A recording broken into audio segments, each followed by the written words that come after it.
Hello, this is Reasoning and Proof, Reasoning with Properties from Algebra, Example 3. And Example 3 starts out with this equation that has to do with your target heart rate when you're exercising, and it has to do with your age. And the first thing is to solve this for R and write a reason for each step. And the solution in the book is very good and very simple.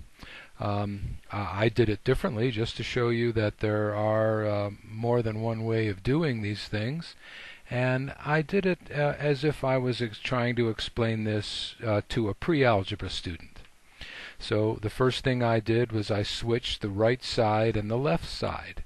And the reason you can do this is a property called reflexive. Okay, and then I switch these two because when you're starting out in algebra, it's good to have the equation looking the same, variable here, number there. So switching those two, that's commutative.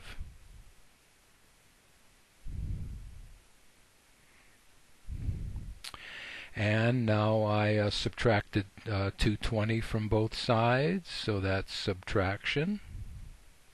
And then I multiplied both sides by the reciprocal, so that's the multiplication property. And then I distributed this negative sign into the parentheses, so that's distributive. And lastly, I switch these two. And when you switch those two, that's commutative again.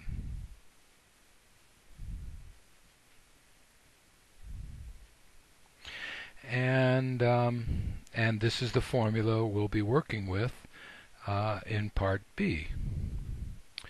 So Part B says we need to find the target rate for a 16-year-old. So the A is 16. This is our result from A, and then from Part A, then the age is 16, subtracted to get 204, and this works out to 142.8. And now in C part, we had to do the same thing for different ages. We had to do this for a 20-year-old, 30, 40, 50, and 60-year-old, and these are the target heart rates that I came up with. So it says what happens to the target heart rate as a person gets older? The target heart rate gets slower.